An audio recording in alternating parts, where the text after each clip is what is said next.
Diddy had her in.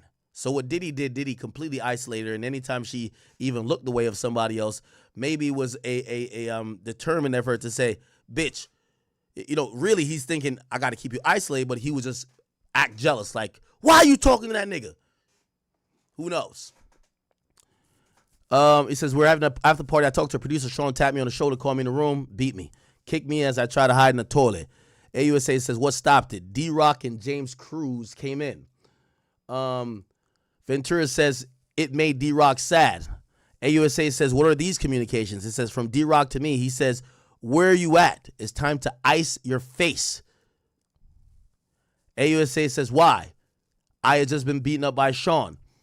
AUSA says, were all these times he beat you? Ventura says, no, there were more. AUSA says, with who else did you see Sean be violent? Ventura says, I seen him drag an assistant out of a bed. I seen him punch Eli or Ellie in his head. One time in Turks, he dragged a person. Okay? He says, I believe we had a freak-off in Turks and Caicos. He said, what floor did you live on in 875 Comstock? She said, the 17th floor. She said, did a friend stay with you? She says, yes. Sean came and held her. By the way, this is what we have. We have that waiting in the wings. It's Tiffany Red. She wrote an op-ed in Rolling Stone. Remember? She wrote it back in 2013, a couple days or maybe like a week after Cassie had gotten her settlement. So I don't know if you want us to tap back into that, but I think we're about to get to the end of the day.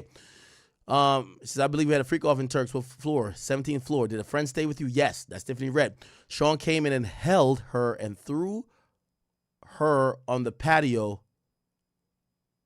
and wait, never mind. No, that's Tiffany. That's not Tiffany Red. Never mind. This is the person for the balcony. Okay, never mind. This is the balcony shit. Yes, Sean came, held her, and threw her on the patio furniture out on the balcony. He said, I saw Sean bring her back in from over the balcony, then threw her on the patio furniture. They said, and Carrie Morgan said, I saw Sean hit her in the head. AUSA says, did you get drugs on your own? She says, occasionally through drug dealers, opiates, Xanax, and Valium. Then Ventura says, Sean would put the pills in vitamin C bottles on the sink in a New York apartment. He'd say, you can take them. He had doctors who would write the scripts in the name of an assistant or in my name. AUSA says, your brother's birthday party in Connecticut in 2013, what happened? My mother told me someone was taking pictures of me. I went and punched her in the head. You testified your relationship with Sean ended in 2018. How was your health? Ooh, okay. So they have jumped from 2013 to 2018. They're not really going sequentially. They're going by, like, if we're talking about abuse, we're talking about lack of control, we're talking about freak-off details. So, again, remember, there's about an hour left of this direct.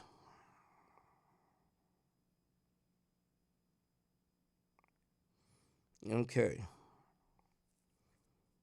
A lot going on, chat. A lot going on.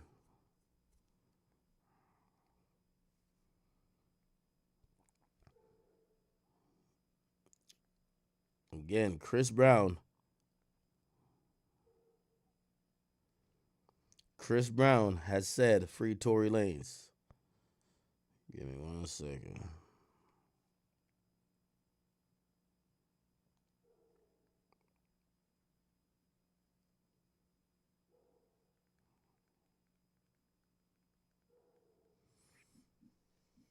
Okay, we will see, Chad. We will see. By the way, the new post we've put up on Twitter. Yo, Drake, you ain't shit. Tell me how, we posted this. We posted this right here. That Drake didn't like this post. where Cassie got attacked for going to Drake shit. But he liked the post about Tory shit right here. Well, you can't see the like, but he liked this post. So Drake definitely saw it. Drake just ignored it. He probably don't want no beef with he probably don't want no beef with Diddy. Or it's water under the bridge. Who knows? Okay.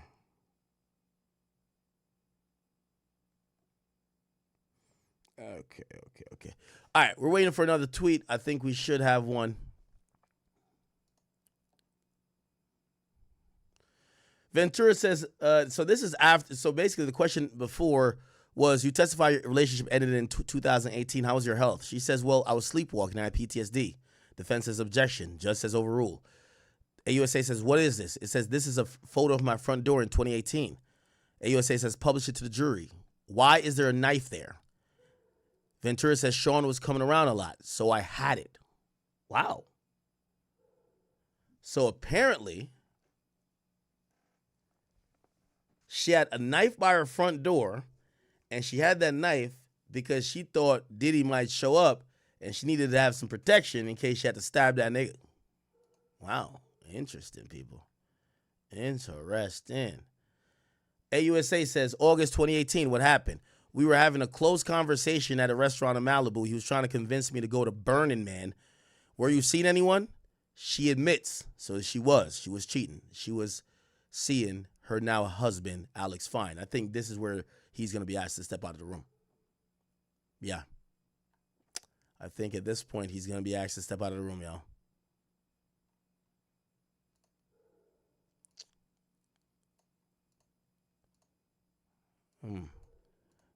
Give me 1 second. More. After a brief break was back in session, prosecutor Emily Johnson handed Casey Ventura a black binder. The exhibit feed, which shows onlookers and the press what evidence the government is presenting for the jury, has been turned off. The evidence they are showing in the jury is now under seal here. Let's see if we got more fresh updates to bring to you. Waiting for some major updates, of course, to pass along to. Okay. So again, we're at a critical point. I think they're gonna ask the husband to leave.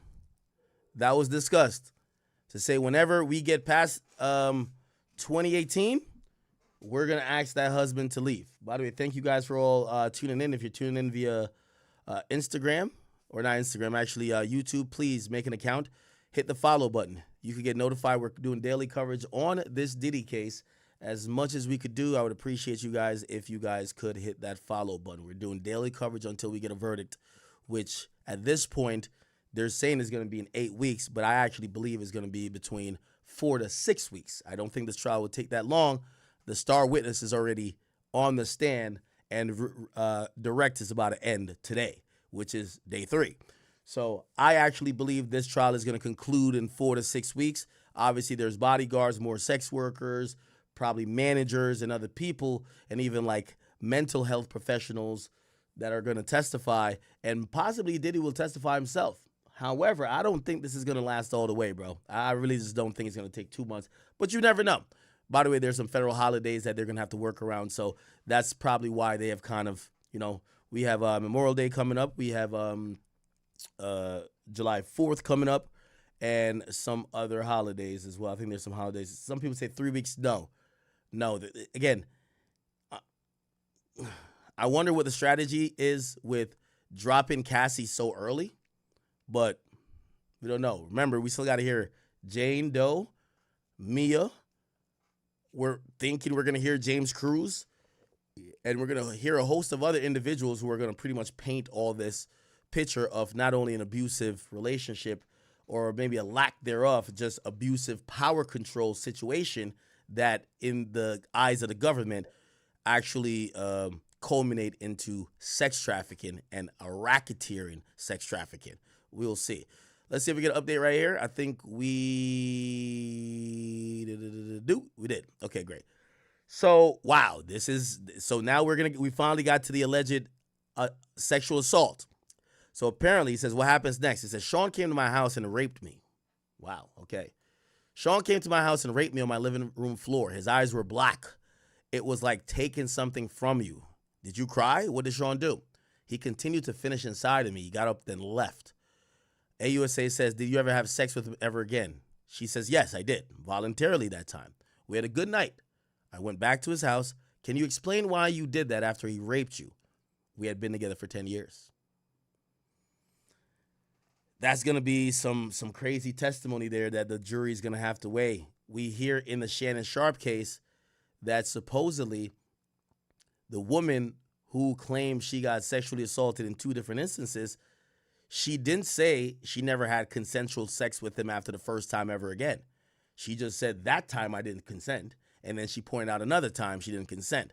In all of these times, and also including this, if we juxtapose it to the idea that she starts to cheat with her new guy, Diddy finds out, and Diddy's like, no, you're my bitch. I'm coming over to go get what's mine. She's like, no, I don't want to have sex with you.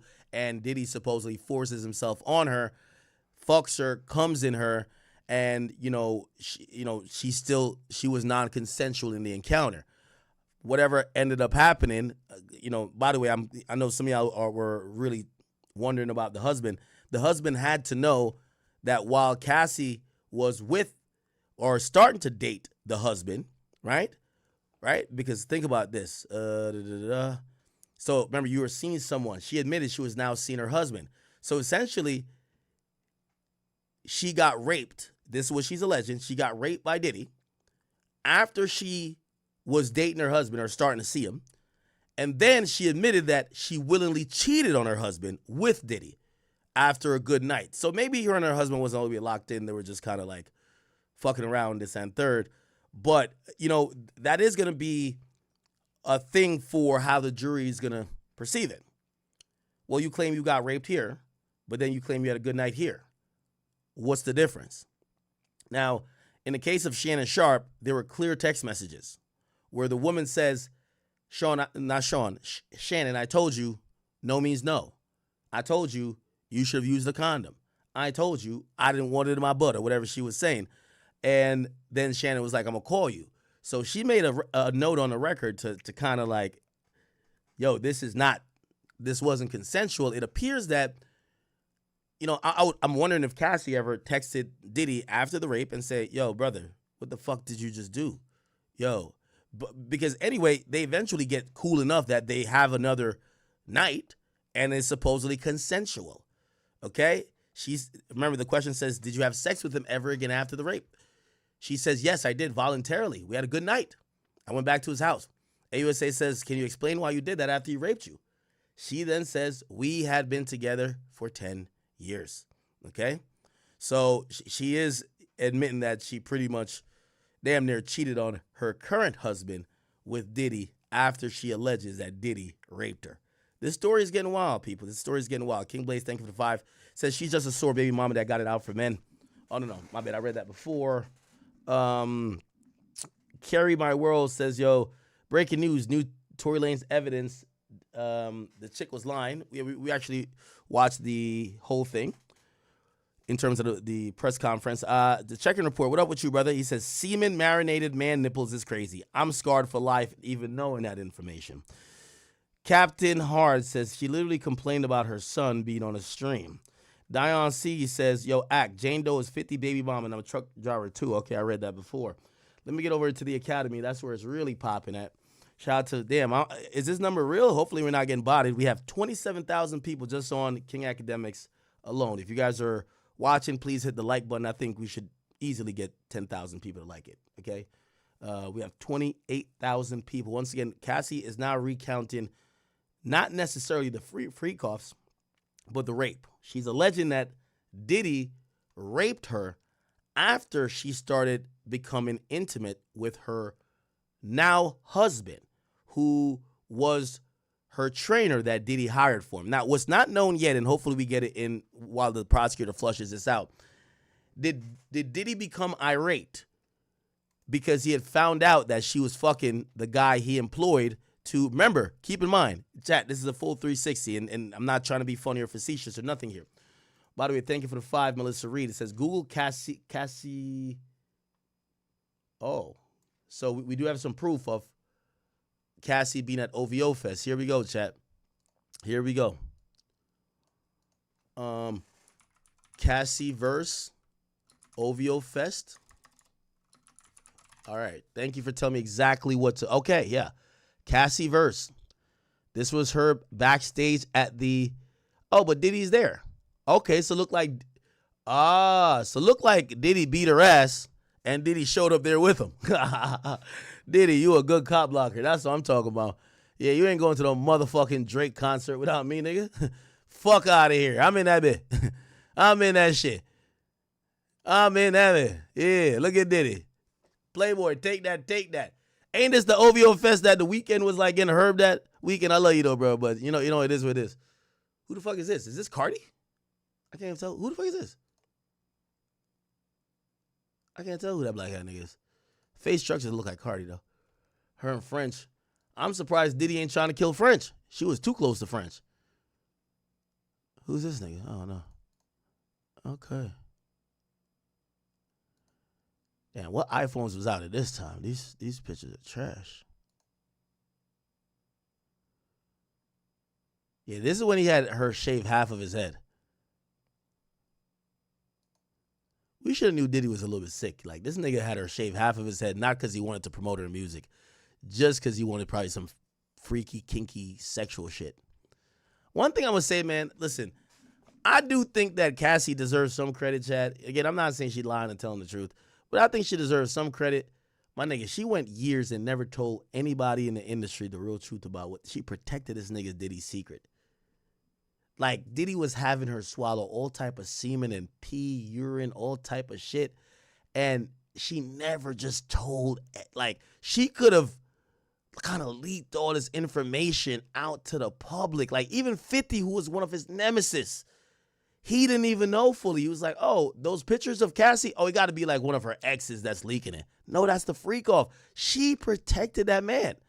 She was showing up with bruises, black eyes. She never told nobody. Bruh, she was shaving her head on some weird shit. She never told nobody, like, yo, this is what makes this bum ass nigga come. Not bum ass nigga, but no, that's what makes Diddy come. When he watches me getting nutted on with half of hair. Like, I don't know. She held him down though. At least not telling. Now, some of y'all might be like, nigga, she did it for the bag. Whatever. Cool. What are we doing up in here? By the way, thank you for that. Thank you for that. Let's see. We're still reading this chat.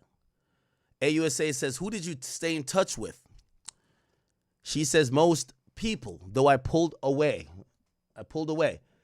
She says, what did you message Sean about after that? Just checking in. What did he send you? That he had iPads full of images. Get him his money. What? What the fuck?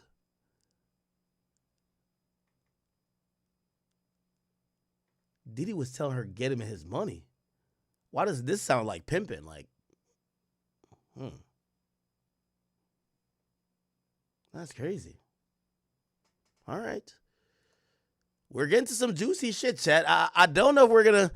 One thing I think the prosecution is doing, they have a good way of trying to have drop mic moments, whether it's towards the end of the day, before lunch. They build up really well, and they almost time when they're going to start dropping some of these details that we're like, oh shit, what the fuck, right? Okay. So now they're finally at the sexual assaults.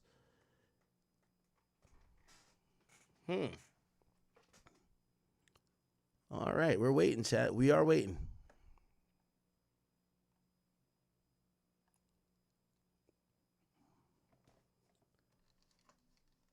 All right.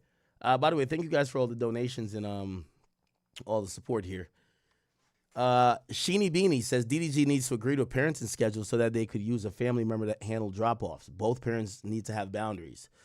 Yeah, well, if that's true, I do think that part is on DDG. He got to agree to some type of... But again, you know, maybe he also has the understanding of he feels like he's being a babysitter to his own kid, and he doesn't feel like he has the right amount of rights. I did suggest to him before he should go to the courts, that the courts could properly, even if he got to pay, properly give him the right amount of level of control and custody, and also figure out a way how they determine stuff, because it looks like he was probably pissed off with feeling like he's not the real father of the kid because he can't get the kid when he want, or like he's on her schedule, so he would just kind of rebel against him and be like, yo, I want my kid today. You get what I'm saying?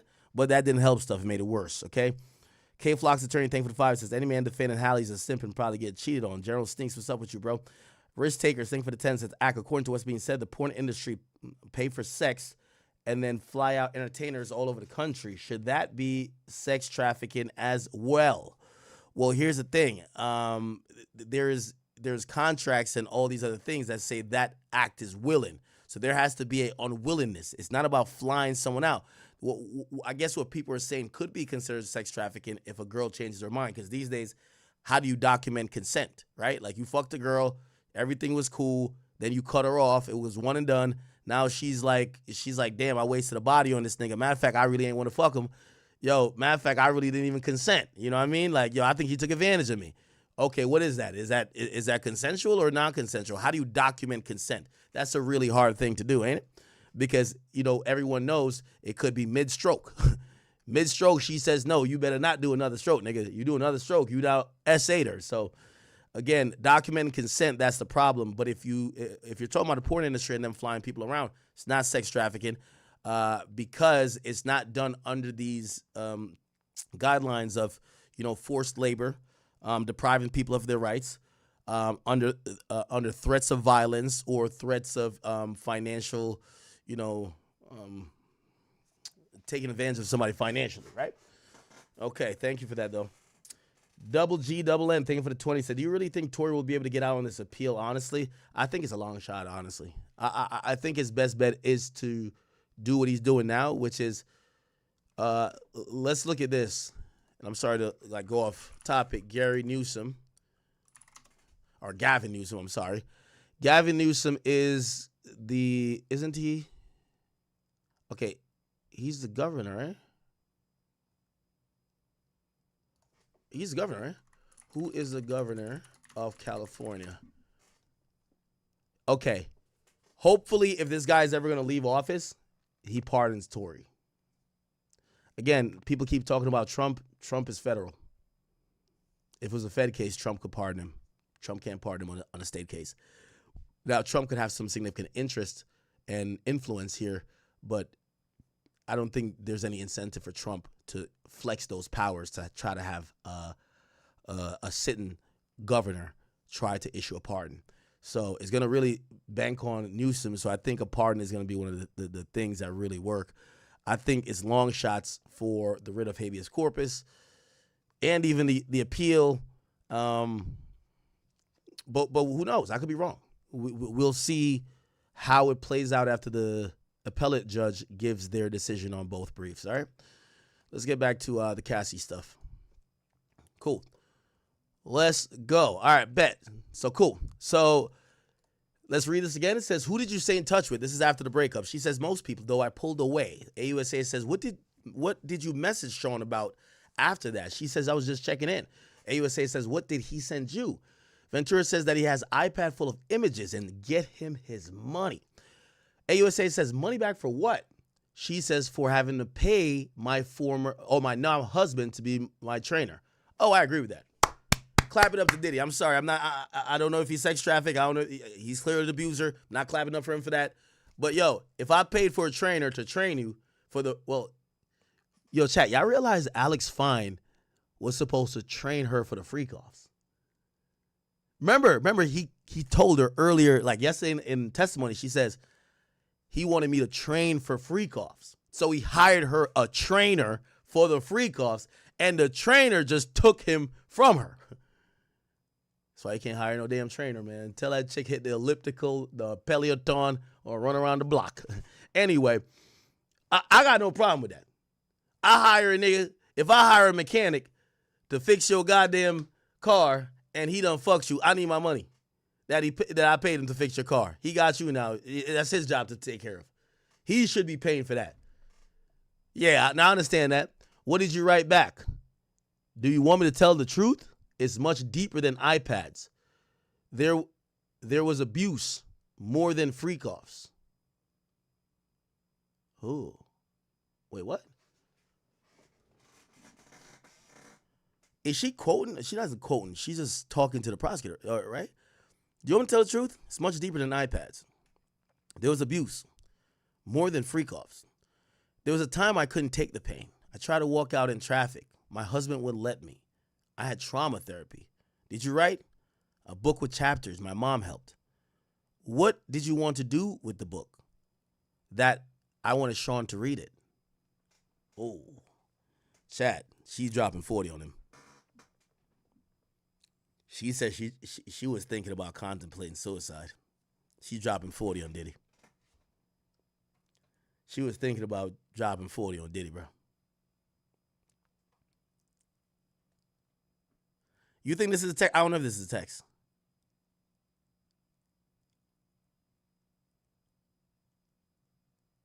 Or maybe she did text it to Sean. You want me to tell the truth? It's deeper than her iPads. There was no, but this doesn't look like she's talking to Sean. More than freakoffs. There was a time I couldn't take the pain. I tried to walk out in traffic. My husband wouldn't let me. I had trauma therapy. Did you write? Yeah, I wrote a book with chapters. My mom helped. What did you want to do with the book? I wanted Sean to read it. What pain did Sean put you through? Shame. To carry things that were shameful for him. I took on a lot of responsibility that I should have never have. He brought the concept to me when I was 22. It was expected of me. I felt terrible. How did you get chapters to Sean? Through my attorney. I reached out to KK. I asked her if he read it. She said it was not taken seriously. How much did you ask for the book? $30 million. So we get confirmation. Did you sue? Yes, November 2023.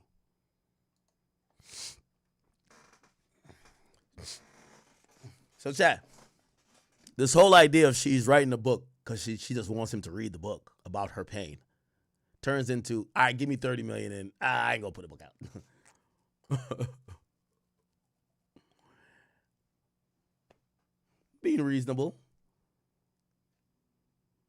I can't wait till they get out of court and we get like a conversational breakdown of what this moment is like, because I'm reading it and it's confusing. It reads like this, chat. It says, the AUS says, did you write? She says, yes, I wrote a book with chapters. My mom helped. What did you want to do with the book? She said, I wanted that Sean read it.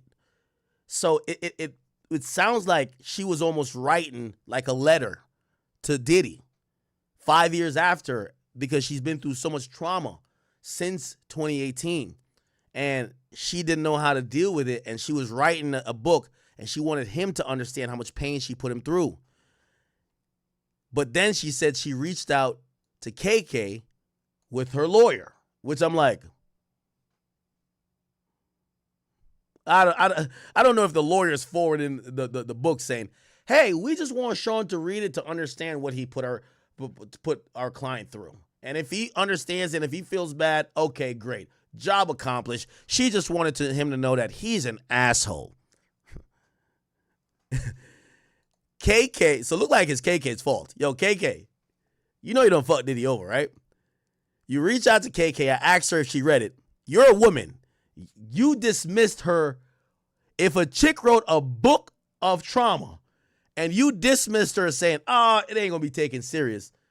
Yes. All right, bet. Now we going to hit you with the legal shit. Give us $30 million or we catching you in court.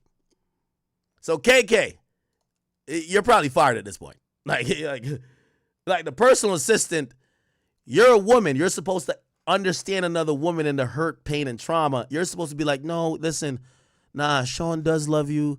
Hold on. Listen, we got to work this out. Come here. I think we should have a meeting. You're supposed to do that. You're not supposed to dismiss her. She started playing hardball immediately. All right, give me $30 million. Y'all ain't do it? I said, did you sue? All right, here we go. What happened with the lawsuit? It's settled for 20. Oh! Bad boy. She got that 20 and she telling on this nigga. Yo, she got 20 M's and she trying to put him in jail for 20 years? Oh, god damn. By the way, she don't give a fuck about that NDA she signed. You could tell. She's letting y'all niggas know, yeah, I got that 20 M's, nigga. Yeah, I asked her 30, that nigga gave me 20, nigga. Oh, nah. Yeah, I need that. I need that for the Twitter real quick. Damn, she ruthless.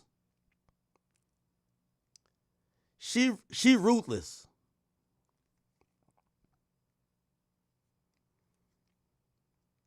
Hold on, let me just put this on the gram. Cassie admits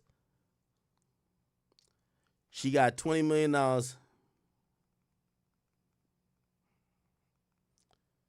$20 million to not release her book about Diddy, and Diddy settled after she filed her lawsuit for $20 million in just 24 hours. Yeah, Diddy, I ain't gonna lie to you. You should have stalled her out, gang.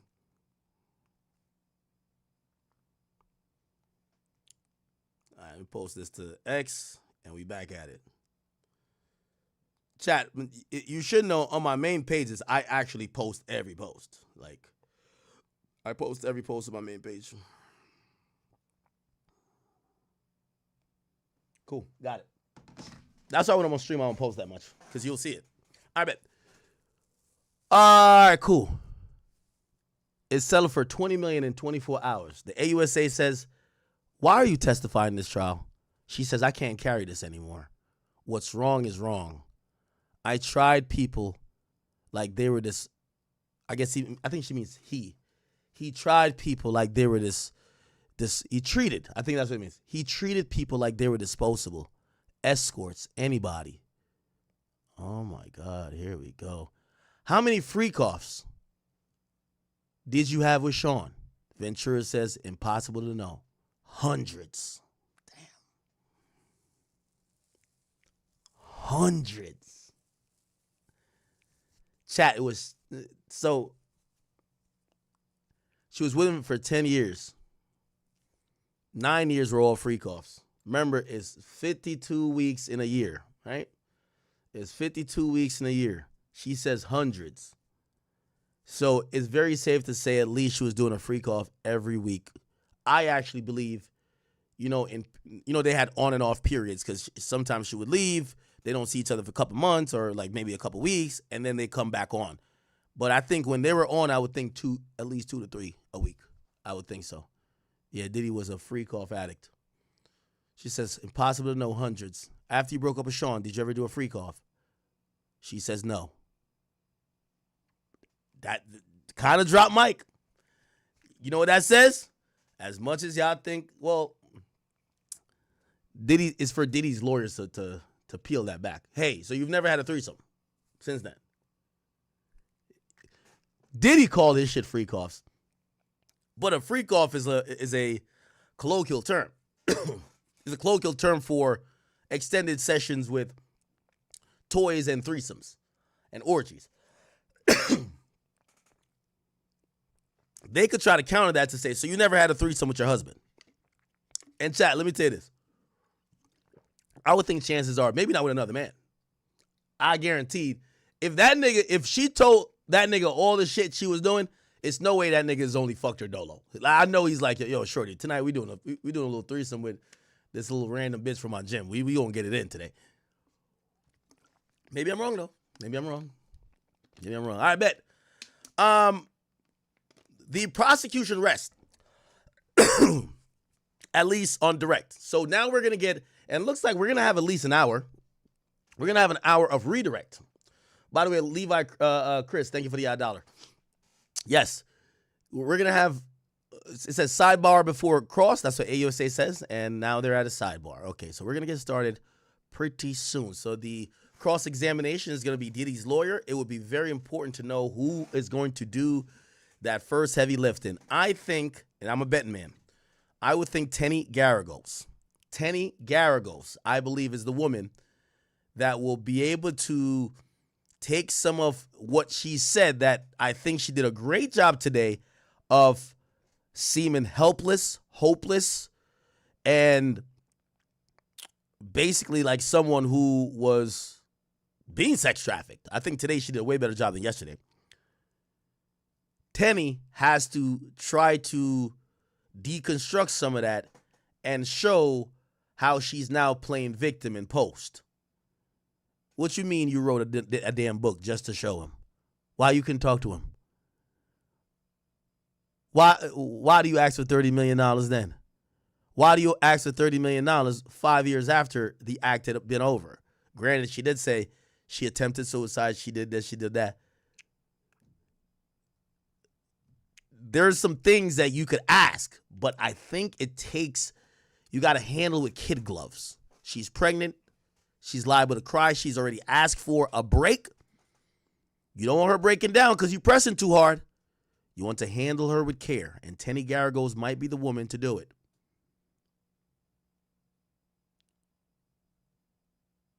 You might not want a bulldog to handle that. You get what I'm saying? Somebody said, nah, bring on YSL Steel. We will see. This is going to happen very, very shortly. Okay, the jury's out for a second. The judge says, why don't we put off cross till tomorrow? AUSA says, no, we like to start now to be sure to finish. Judge says, Miss Estavo says, she'll be finished by the end of the week. So no cross today. Okay, bet. So it looks like they're about to wrap. I don't know if you see the tactic that I just noticed here. It's clear that with having the jury so, like, they have them on a string. The jury's on a string right now. They want the cross to come in immediately, not when everyone is resettled tomorrow morning. They want the cross to come in immediately. That's going to be a thing, chat. Somebody says the defense wants the last word. No, the defense doesn't want them having to start right after the jury is emotional from what they just heard for 85% of the day. They want to start off top tomorrow and break her down like a kilo of Colombian Medellin cocaina. You feel what I'm saying? They want to make sure that everybody, because I ain't gonna lie to you, after hearing this, like, bro, you gotta imagine, I'm reading the messages, like, just reading them because it's typed out. Bro, she's in there crying. Like, you gotta imagine people are, like, getting, like, clearing their throats. Like, people emotional right now. Cassie just dropped 40. Sometimes you gotta call timeout. You ever play basketball? All right, call timeout. The crowd going too wild. Let's calm this shit down. So I think the best way to do, start tomorrow. By the way, the mere fact that Estavo answered, maybe she's the person. Now, Estavo is another woman on. We have Alexandra Shapiro. I don't believe that she's going to be the person who does the cross. If it's going to be a woman. We have a few women who is on Diddy's team. Tenny, she's like lead, right? I think she will. I'm fucking up her name. Estavo. I'm going to just call it Estavo. She's on the team as well. We're going to see if we see YSL steal.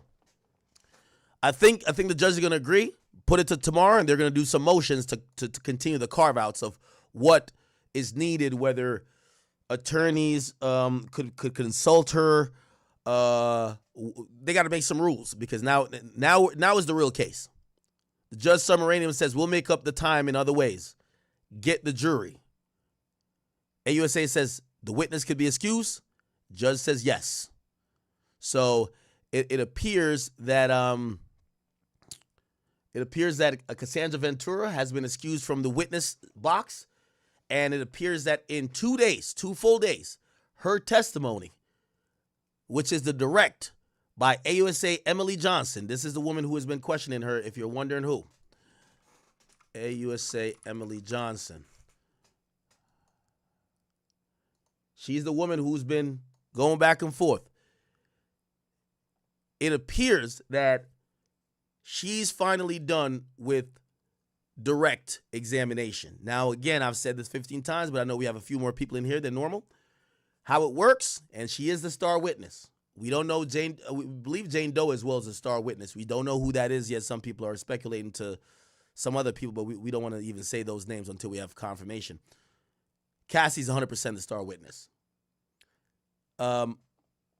We have direct, which took 2 days. Tomorrow, we're going to start off with redirect. That's going to take at least 2 days. It's going to probably be longer than the cross. Okay? Not the cross, I mean the direct. So we have direct, then we have cross examination. So cross is going to be tomorrow and Friday. And then starting Monday, they're going to do a redirect.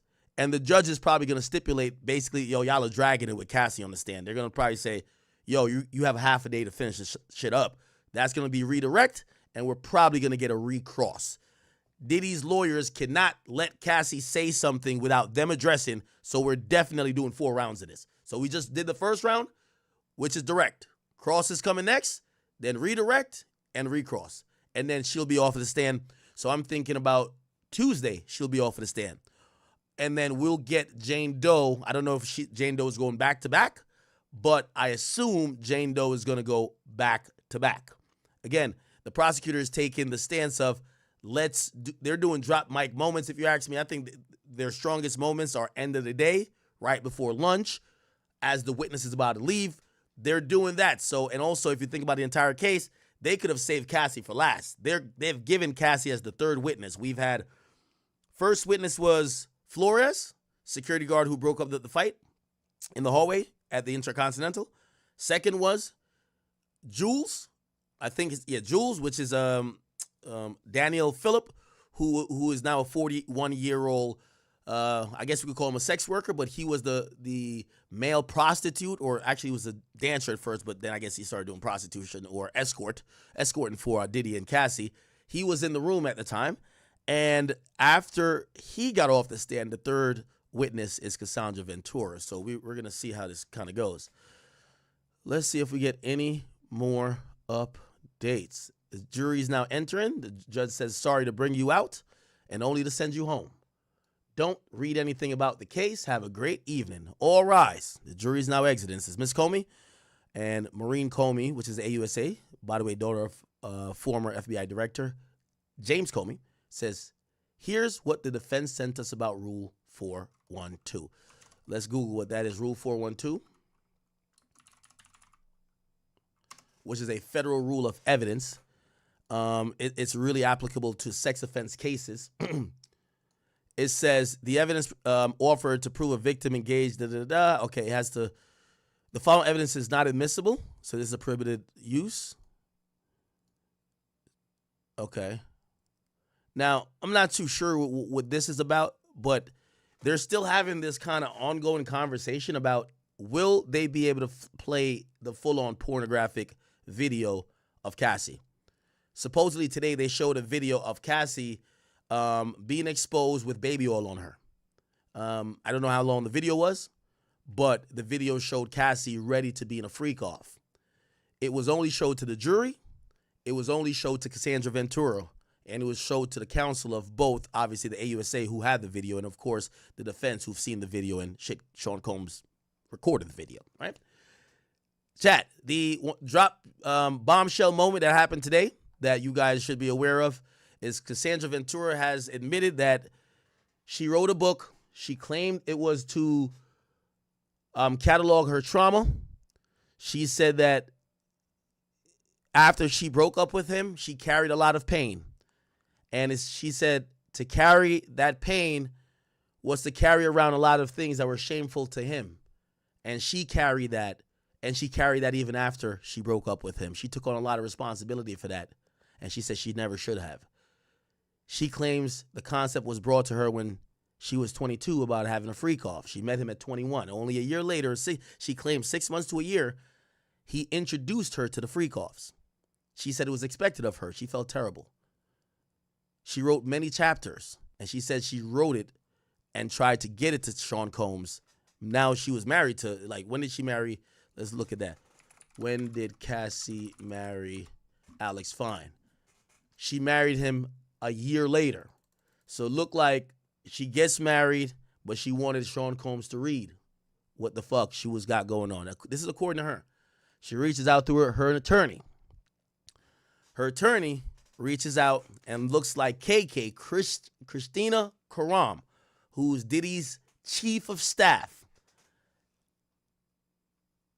After Cassie reached out personally to her, she had asked KK, did he read it? She said that book was not taken seriously. Afterwards, Ms. Ventura asked them, you either give me $30 million or this motherfucking book is coming out. They declined or did not respond. The AUSA then asked, did you sue? She says yes, in November 2023. What happened with the lawsuit? He gave me $20 million within 24 hours. They said, why are you testifying in the trial? I cannot carry this anymore. What's wrong is wrong. I tried. No, he treated people like they were disposable, escorts, anyone. Looked like she's trying to say she wants to be a whistleblower. She wants the cycle of abuse to stop with Diddy. She testified earlier about UTI she caught. What caught my interest was that she said that she was doing so many freakoffs. She was doing so many freakoffs, chat, that she had sores on her tongue. And that to me was alarming. She had UTIs, was still forced to do freakoffs then. She was attacked even when she was, if she ever talked to any other executive or any other person in the industry, when she wanted to go see Drake or go to Drake's OVO Fest. Let me go up about the UTIs. Let's go up about the UTIs, chat. The UTIs. AUSA says, the sad part, which I think is going to resonate with the people of the jury, chat, when she testified the first day when she got on the stand, she said, Diddy is the one who introduced me to oral sex. Then she later testifies in day 2.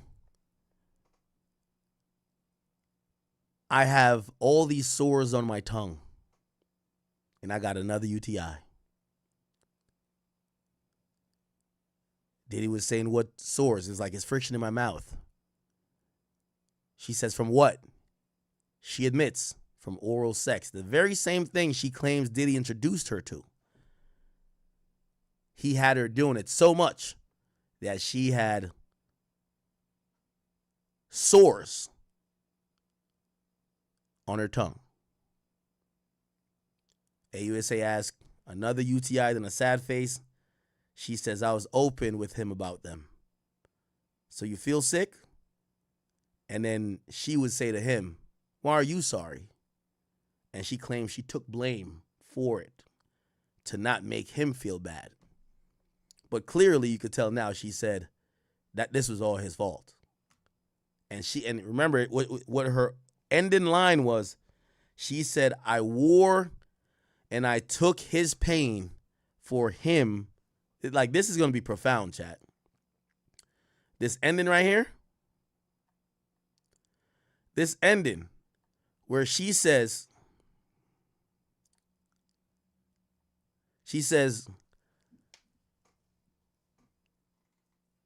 there was a time I couldn't take the pain. I tried to walk out in traffic. My husband wouldn't let me. I had trauma therapy. They said, did you write? That's when she talking about it. She says,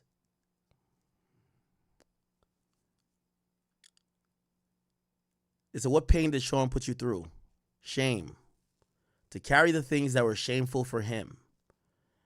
To me, I read that as that gay-ass nigga Diddy, who was scared to take the dick himself, had me take all them dicks, had them nutting in me instead of nutting in his booty hole, and then I would rub it on his fucking nipples. I took the pain and dealt with the shame because he was too much of a pussy to do it himself, and I carry the things that he was too shameful for himself, and I took a lot of responsibility that I should have never have. And he brought the concept to me when I was 22. It was expected of me, and I felt terrible.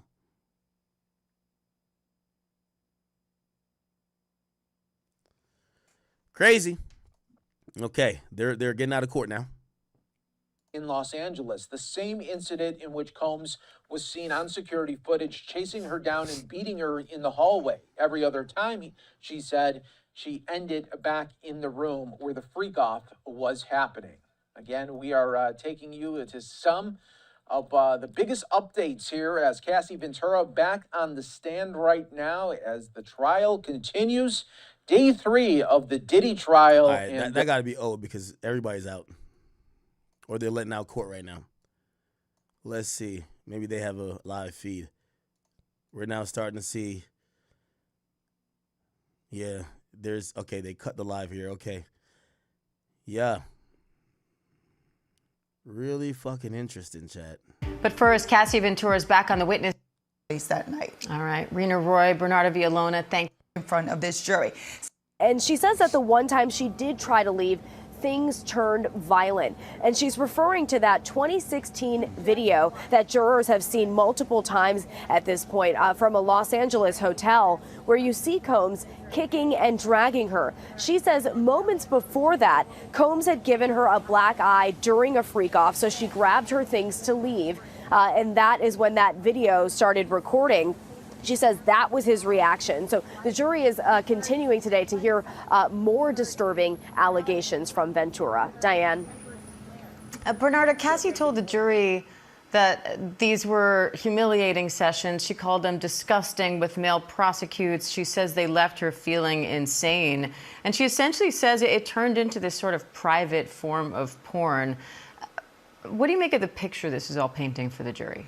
Well, this looks very poorly on Sean Combs. I would be concerned if I were Sean Combs that this jury is taking these acts and these emotions and holding it against them in the sense of that they're not going to really look at the facts and look at the law itself, whether these facts make out the racketeering conspiracy, does it make out the sex trafficking, does it make out a transportation to engage in prostitution, as opposed to looking at, is this a domestic violence case, is this a series of just sex. Chat, did y'all see this? This is outside Diddy trial. White boy. I feel bad that guy was sticking up for us, but white boy. This is how. Shut the fuck up, bitch. This is the fuck. I said, bitch. I said, bitch. I said, shut the fuck up, bitch. I said, I called you a bitch. I called you a bitch. I called you a bitch. When a grown man speaks, you shut the fuck up, bitch. You fucking homo. Shut the fuck up, you fucking homo. Stay class. Don't do that shit. Because anybody that takes a dick in the butt is the devil. You fucking Nazi. You fucking faggot Nazi. We outside. Oh my God. He told me in. This is right outside court. No, I'm building it here on Earth. Chat, look at my boy Diddy, man. Man, it's been one of them motherfucking nights. I should have took some pictures before. Nice stuff. It's the end of the night and it was motherfucker. So we coming to you live, Diddy late nights, Look at his eyes, chat. Look at his eyes. So man, it's been one of them motherfucking nights. I should have took some pictures before. Nice stuff. It's the end of the night and it was motherfucker. So we coming to you live, Diddy late nights, anything can happen. I'm just vibing. It's so wide. So right. You gotta keep the hair. Yeah, I'm thinking I'm gonna wear this here in Toronto. Ain't nobody. Hey, yo, let me ask you a question.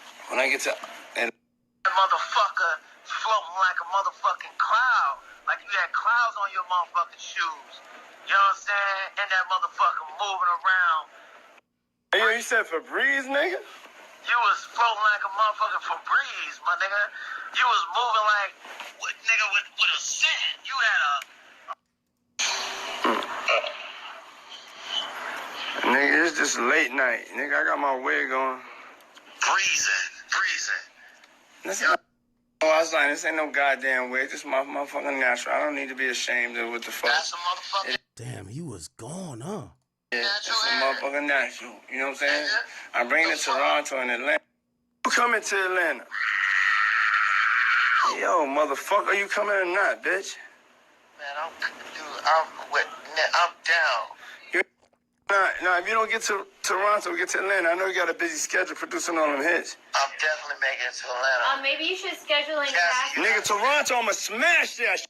Stay, but can you schedule me in? Because it's like Yo. They doing the album together. Y'all need to come see these shows and shut the fuck up, for real. We talked.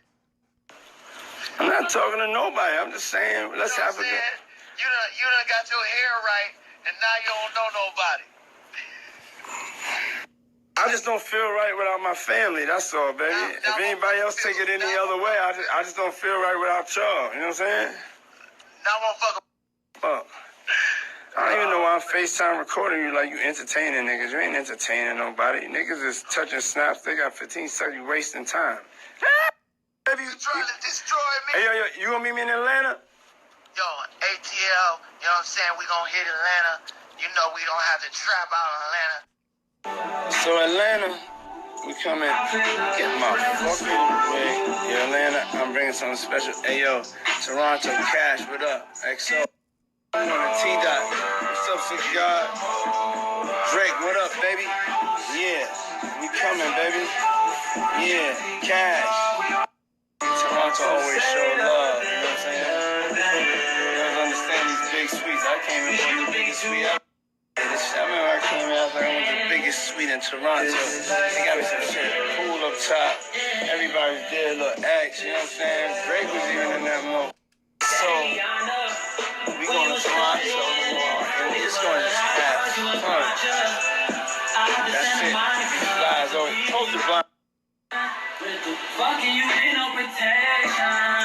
Sometimes you get in the vibe and get lost, man. 20 years of hits, take you through the soundtrack of your life.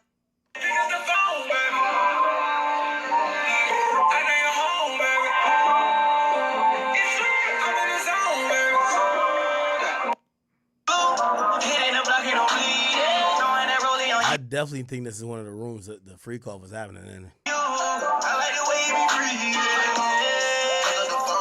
Atlanta, we coming. I'm alive! Hey, yo, we on our way to Toronto. Love, smile, let's get ready.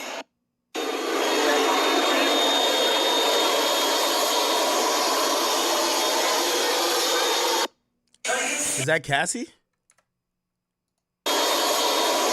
Is this Cassie or no? Nah, this ain't Cassie. She got 2 sides of head. 2 sides of hair. That nigga had told her to cut one off.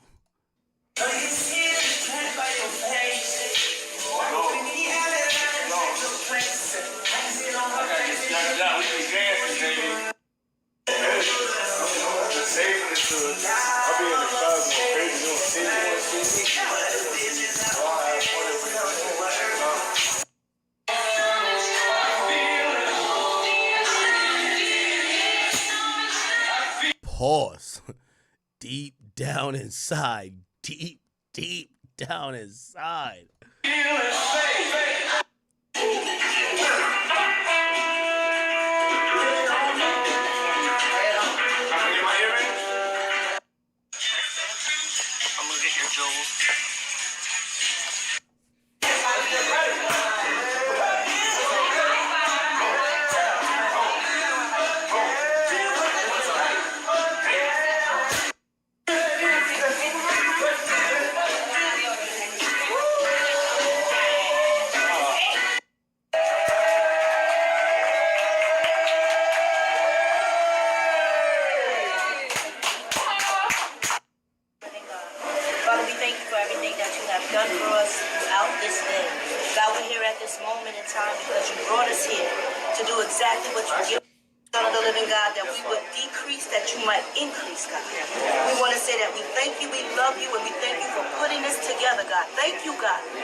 What's up? We're in the spa portion of the plane, and we're having a spa day, and we're bonding.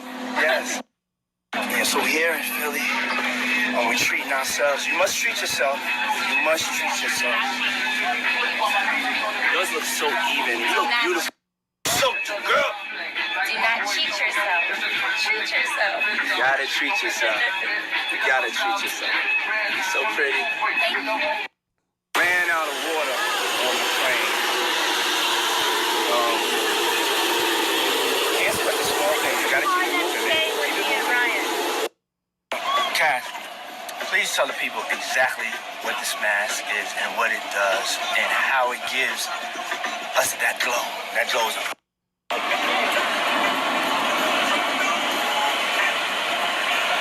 Are you gonna tell the people?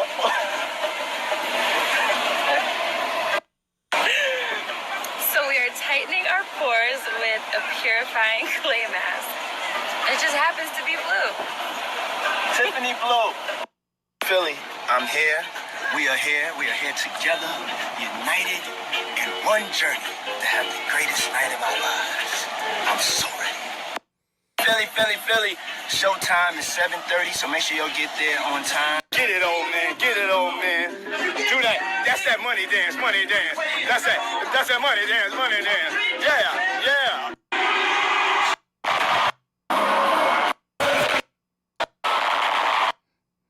Yeah, this is like videos from his own Snapchat back in the day.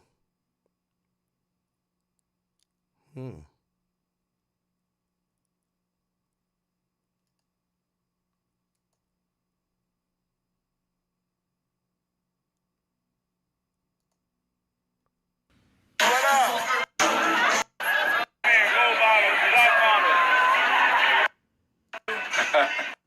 gotta stand there, that's the order. I'm gonna try.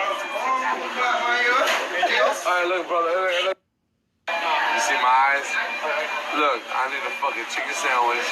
I need 3 Big Macs. Extra spicy. Chicken sorry. I want to give all glory to God this morning, and I want to say God bless all of you that are out there. My glass is crooked. Alright, my glasses are straight now, but God bless everyone. To have a beautiful, blessed day. Try to stay positive. A lot of negative energy out there. Spring break. This is what I worked for, baby. For smiles. How you feel? Look at yourself, baby. I'll see y'all tonight at Story. My feet will be done. I can't stop.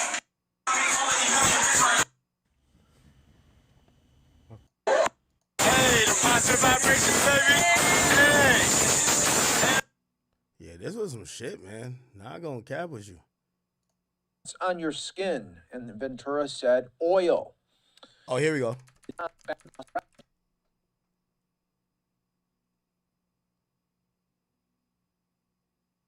A bad time, or when she became scared of Sean Combs' behavior. She said she would typically find a back exit at the hotel and leave through an alley.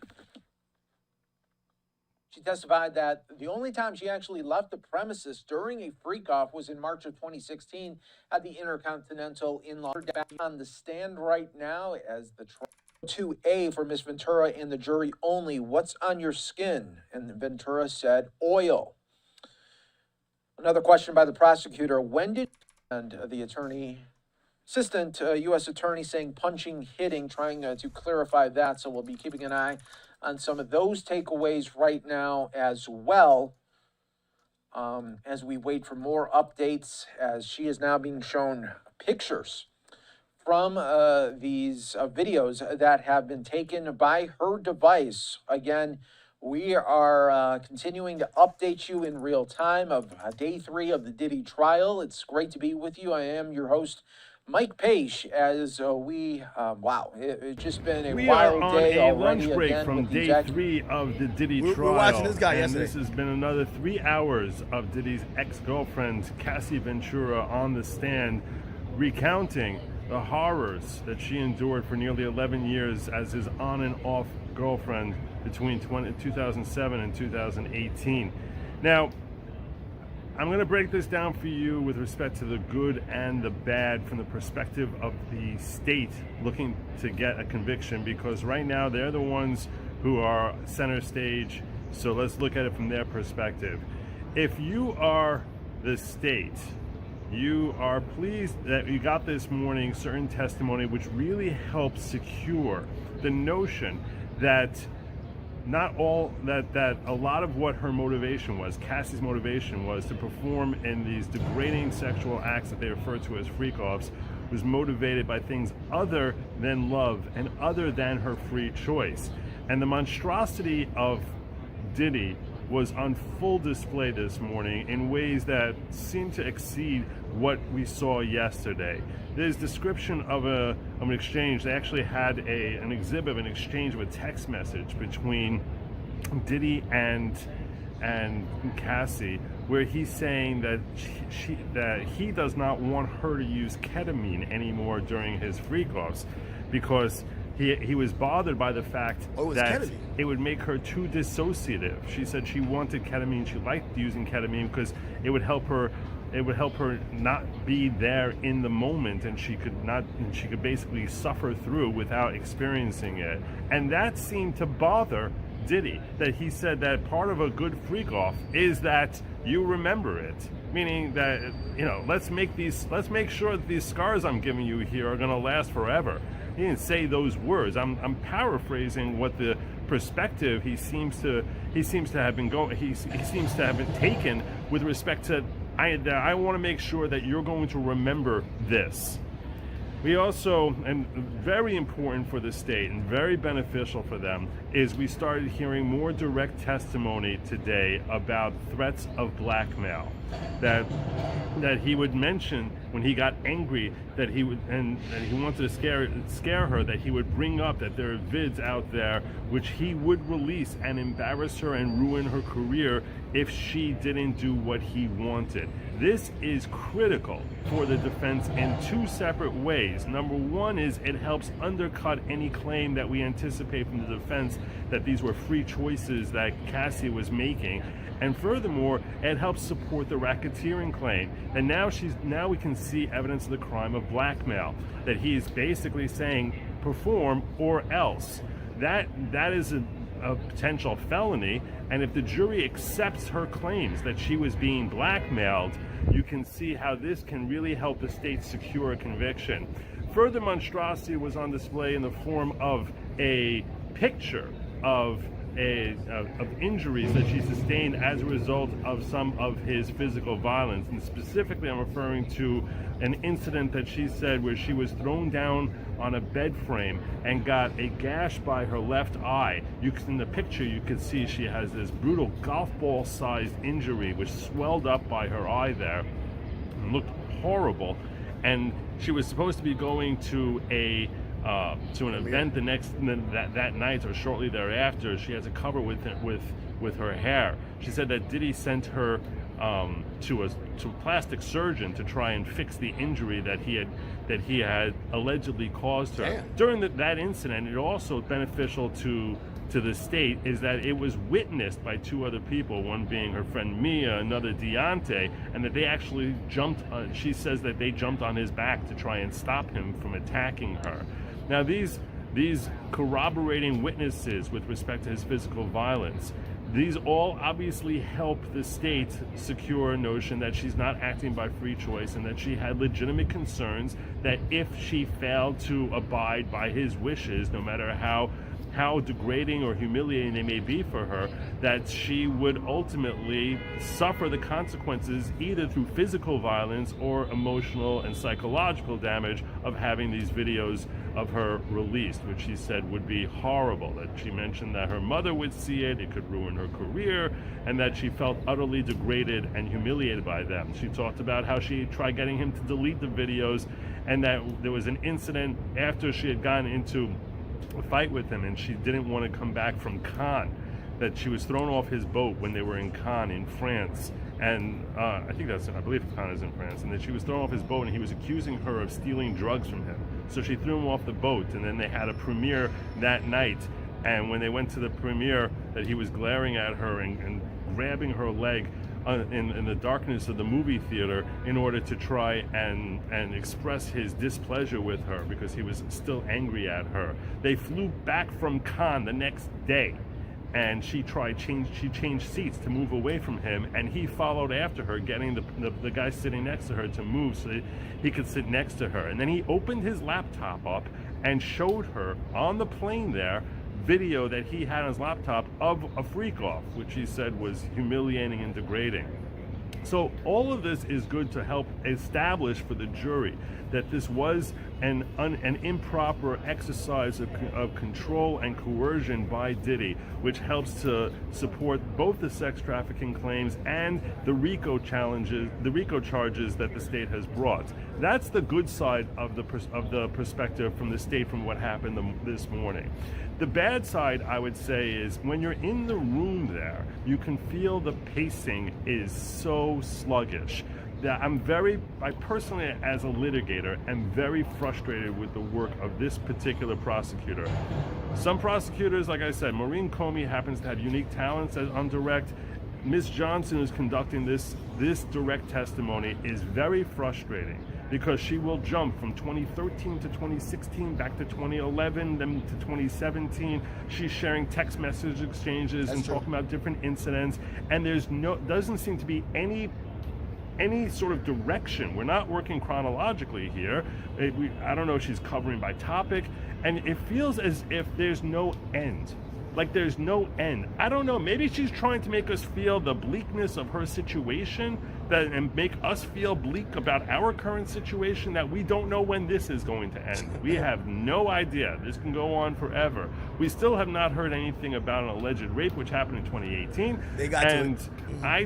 I have no reason to assume we're going to be finished with direct testimony this afternoon. I don't know. It could be that she has 2 more questions. It could be she has 2,000 more questions. And as an alternate juror, so to speak, and I don't mean, obviously, I'm not a literal alternate juror, but I'm saying we sitting in the viewing room watching this whole proceeding going on are kind of like a jury. It's hard to imagine they feel very differently than we do, and there's a real frustration with the pacing, the repetitiveness. I cannot tell you how many times she asked the question, and who did you want to have sex with? Oh, Sean. And over and over, every time she talks about some freak off and how she didn't want to be doing it, and who did you want to be having sex with? Sean. Every time. And it's just, it just feels very repetitive, and it feels as if there's no direction, and we don't know when this is going to end. And it's very, very frustrating as a litigator. And the other problem that I'm having is that in certain ways she doesn't seem that well prepped. She really doesn't. This is your star witness. She's one of the 2 people who you bring in this 8-week trial who were allegedly sexually trafficked. You would think that the prep that she would have with this witness would be like, crystal clear. When I ask you, what is the danger of him being angry? I want to hear violence. I want to hear blackmail. I don't want to hear you say things would be bad. It's really, these are things you can walk her through, assuming that, she laces it in here and there, but I can't tell you how many times she'd be like, what would happen if he would get violent? Same question every time. And we never know what the answer is going to be. See, he get angry. And what happens when he's angry? That's bad. Well, what's bad? Well, what do you mean when you say that would be bad? Well, it's never good in a relationship when you're in a relationship with someone and they're angry. No, give us the violence. You talked about the violence all the time. If the violence is a motivating factor, we need you to say that right then and there. And frankly, this is not on Cassie. It's not on Cassie or her testimony. This is a matter of what I personally feel was poor prep work by this attorney. It's poor prep work in having this witness ready and understanding what you're really asking from her in order to help actually establish your elements. You sort of say, look, if this is what the answer, that I need you to give me that, and not just be vague about what makes it bad. Because that's all that's doing is helping the defense and putting them to sleep because you don't have a direction, and because we have no idea if we're going to be sitting through another 2 hours of direct or another 2 days of direct. Yeah, you sound frustrated. We're not working through time, so I don't know. I do know that there's a massive incident that happened in 2018, allegedly, that I'm expecting we're going to hear about. I assume that's going to take at least an hour, but I don't know how many other incidents we're going to hear about. So, just wrapping up here from this morning, I feel as if there was progress made, definitely if you're looking from the perspective of the state, and helping to get us closer towards understanding why he deserves to be convicted and that he was committing crimes. And this is not just your typical boyfriend or even an abusive boyfriend or even an abusive violent boyfriend, but abusive violent boyfriend who was using his abuse and violence to try and push her into having no decision here. I definitely see how it was noticeable how he worked in that direction. But there are certain ways that this could have been brought down, as I expressed earlier. This could have been brought down far more directly and not opened up doorways for the defense to say, well, you're afraid of making him angry because it would harm your relationship. And as a litigator, I feel personally frustrated by that. Anyway, that's my report from this morning. I expect to drop another this afternoon after we finish the afternoon session. This is Good Logic, a.k.a. Joe Neerman. Okay, Shout out to this guy, by the way. All right, yeah, we're waiting on like pretty much some after court stuff. I think we got the majority of what was said already by Inner City Press. Matter of fact, as he walks out of the courtroom, he usually uploads a little vlog. Also, I'm pretty sure the government's gonna drop some other exhibit, so we're gonna wait for that as well. Let me see. All right. Let me see. Oh, he didn't sign it yet? All right, bet. All right, let me know if anybody who's in court is live. We're trying to, like, pull some... Okay, what is this? Trial day 2. Let's try to find...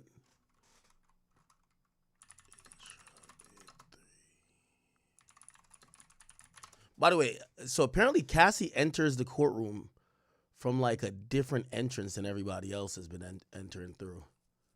All the witnesses actually do.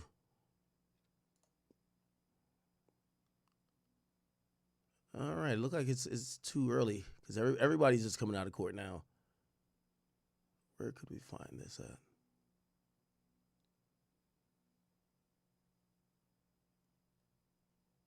That's CNN. Let's go to page 6. Y'all still want to talk about Hallie? Man, I think we've talked about all that already. Okay, here are this courtroom sketches. Here we go. These are the courtroom sketches. That look like the family. That look like the mom. Is that Christian right there? The twins are over here. Who would this be?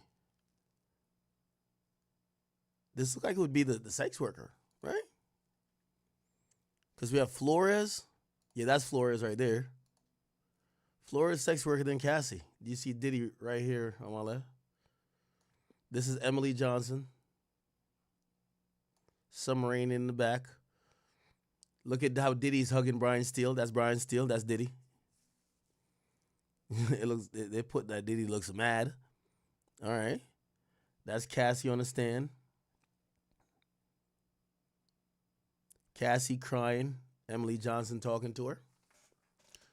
Diddy, apparently he's been just kind of looking at Cassie, the AUSA, and then looking at, by the way, when Diddy walked in the first day, he did the hard shit.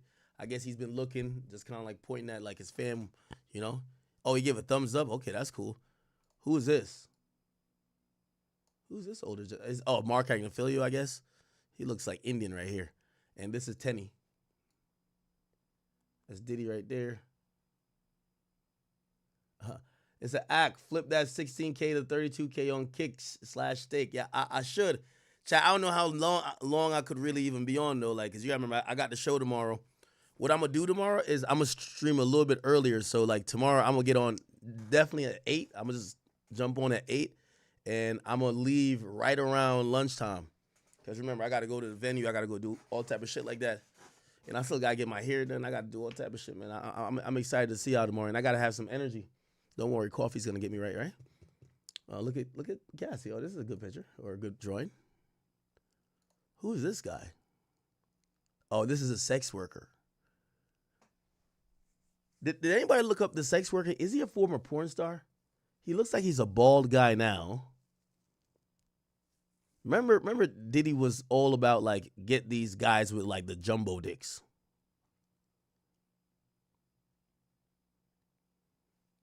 That's Diddy again. Diddy. And then this is a picture of Diddy in the surveillance footage, but we have the surveillance footage. Okay, who else? There's somebody going to be live. We're just waiting for them to get out of court. So that way there is no surprises when the cross-examination of the defense comes tomorrow. All right, and everyone, of course, will be highly looking at this cross here. And how do you think the defense team is going to approach maybe the first couple of hours with this cross-examination tomorrow? They're going to definitely be delicate, but definitely hit her hard. She's the alleged victim, so you don't want to go too hard at her because you don't want to seem like you're beating her up. And as we discussed before, she is pregnant, so all that can play a role. However, they're going to cross-examination her basically by saying you went out with him again, you consented, nobody held you against your will, even though you're up here claiming that he's a bad guy, that he did all this domestic violence against you. However, you kept coming back to him. You kept coming back to him consensually. So consent is going to be very big here. They're going to have to show that she consensually, came to his house and kept dating him on her own volition. Even though there are some wild, acts here going on, even though there's some like craziness as far as these, sex acts. However, the defense will definitely need to lay the foundation to show consent. She was a willing participant, and that nobody forced her to do any of this. Yeah, that's an interesting point, Ben, what you make there about the art of the timeline. It could definitely go both ways. We saw the prosecution set up a timeline today, but on the other end of it, tomorrow the defense can use the timeline, and after every accusation, they can ask her, right? Did you report this? Did you try to run away? Yes, so that's where it's going to be very a delicate cross-examination, because you have a person right now as a prosecution witness saying how bad this person is, how bad Sean Combs was, everything that she did to him as far as assaulting, as far as you mentioned, today, as far as an alleged rape. However, the defense is going to go up there and look into the jurors and say, Cassidy, you did this willingly, right? Didn't you go back out with him the next day? Didn't you see him the next week? And because Sean Combs lives in Miami, he lives in New York, has homes in LA, weren't you voluntarily, flying out there yourself to visit him? So you're saying all this stuff that's so bad about him, but what made you not just call time out and be done with them? Why do you keep coming back and coming back? And that's where the prosecution is going to have to show how a victim thinks after, in a sexual assault. So it's going to be very interesting to see how the jurors' responses will be, because definitely the defense attorney is definitely going to go after her in a delicate way, because you have to, because this is their main witness, and you have to show that she's inconsistent and that she might even be lying about some of these things.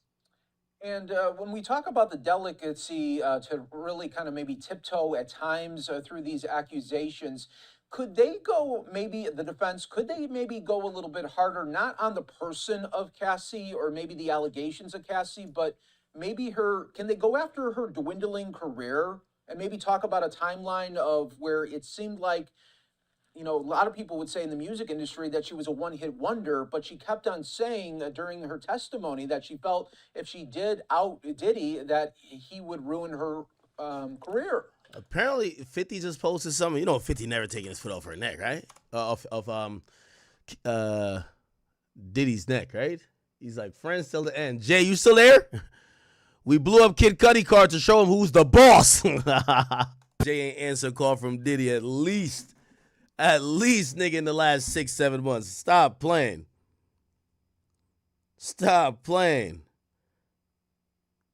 Yo, we got to go check on Kid Cudi.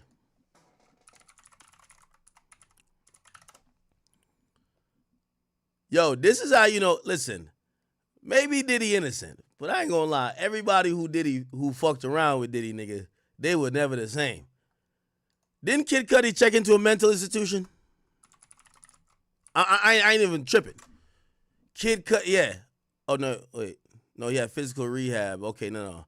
Nah, he says his mental health was darker than ever. Yo, fuck around with Diddy, you catch a stroke, you mysteriously die, you get locked up for life, you go to you start coloring your hair all type of purple, all type of like crop tops you wearing. I ain't gonna lie, man. Diddy has been undefeated. Diddy's been undefeated. I gotta post that.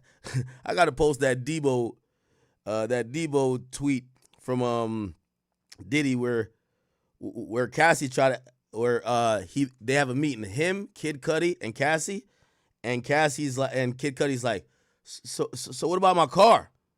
What car, nigga? Nah, this is hilarious. Hold on, I gotta post that. Nah, this is too funny. Hold on, I gotta find this. Where is it at?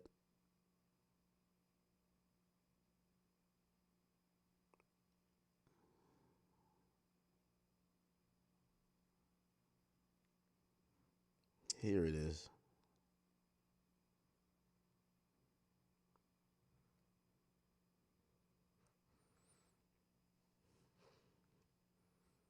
Debo Diddy, man.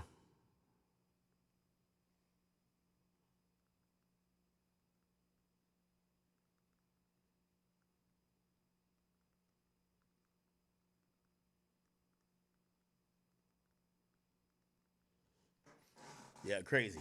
All right, somebody got to get out of court, man. Long crimes, we waiting on y'all, bro.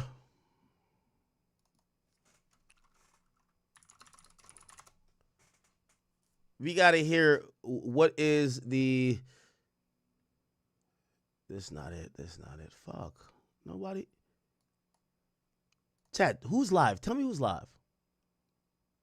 Again, the reason why, if you're watching, I try to find people who are just leaving court is because it is very important to hear someone who was sitting through the whole thing, because we're all relying on inner city press, but every time we rely on one person, he could only tweet so much.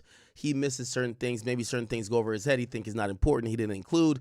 And that's why we need to make sure we have more than one source. Let me see. Let's go to live videos real quick.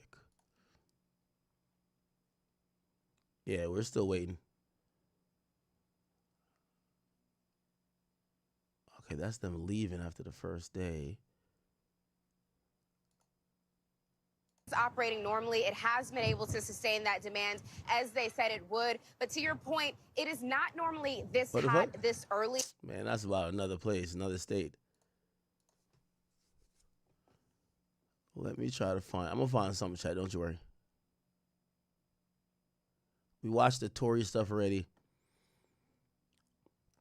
Again, I do think if Tory's going to try to get out, they got to build this campaign. Build this campaign that will... Diddy's mom go silent? What's this? From two witnesses. They heard from the assistant chief of security at the hotel in Los Angeles where Combs was seen on tape beating Cassie, his then girlfriend, in 2016. And then they heard from a man who was working... Nah, that's from 2 days ago. Everybody got old shit right now. I'm trying to figure it out. Who's up? Who's over there? No.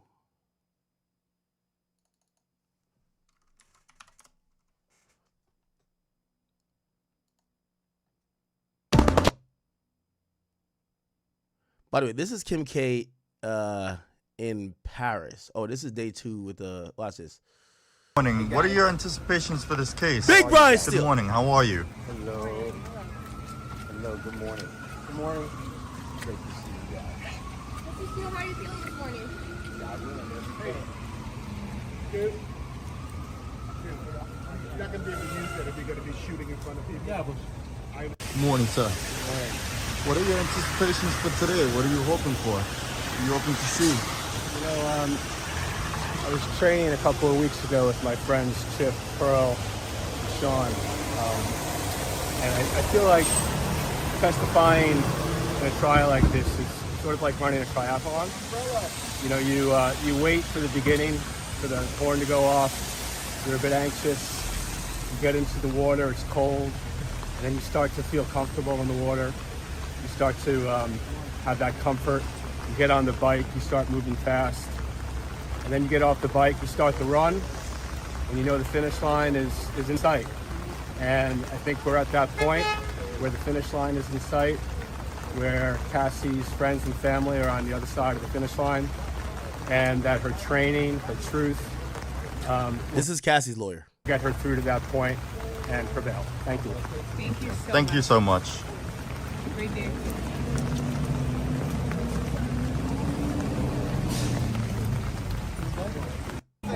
How are you?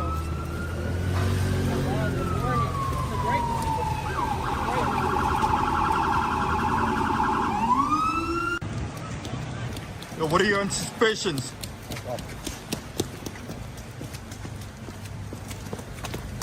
Nah, this nigga's tight. This nigga like, yo, if I hear about one more nigga who fucked my chick, man.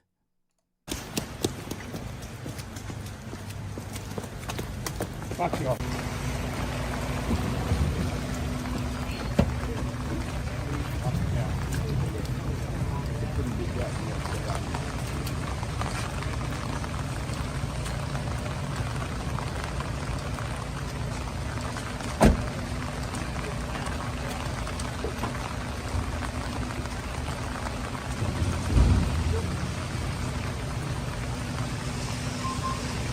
So the Diddy and Cassie situation has been getting freakier and freakier by the day.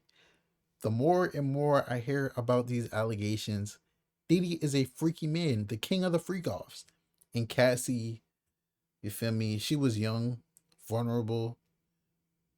But like what Ak said, she could have left. Like Diddy was not holding her. Well, this is what's hard for me.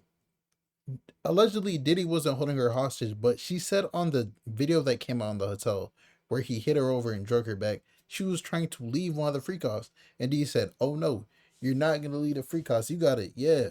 Wait till the dude, bust a nut, allegedly. Then all over you, then scrape it off, go in the other room and rub it on my nipples." That's what he wanted. It sounds so crazy to say, but that's what Diddy wanted. Like, we seen him in the robe. I thought he was just fresh out the shower. But allegedly, he was probably butt naked. I'm surprised there was no baby oil on her or him, or she wiped it off. That's why he was so mad it was no baby oil on. Hey, man. I genuinely feel bad for Cassie. I feel bad for her husband, too, because he has to be in court and he's listening to all these things. And I don't really think Cassie's lying about anything. Like, Cassie just seems like a nice girl, probably like gentle, innocent, like, and she just wanted a career. Like, man, I'm struggling here because I want to be very, very honest about everything, like my point of view. I don't think Diddy was the best of best people, and I think everything he did to Cassie was wrong, and it was definitely manipulative and all that stuff. But like, is it sex trafficking though? Like, this is what he's charged for. Like, domestic violence, yes. Assault, yes. Like, probably a bunch of other crazy stuff, yes. But sex trafficking, bro, I don't know if you could say he was sex trafficking. But it's only day 2 of the trial. And I'm going to be very, very unbiased about every single thing I say. It's day 2 of the trial. Diddy is, he's there every day. They say that he's looking white as hell. He's gray as hell. He's, you feel me? They said he was looking at Cassie the whole time. But day 3, 4, 5, 6, 7, we don't know what's going to happen. Maybe 2 weeks later, there might be someone else taking the stand, and we don't know how that's going to go. Maybe like 3 days later, there's going to be a new person taking the stand, and they just expose everything about Diddy. Like, we don't know fully everything Diddy's done yet.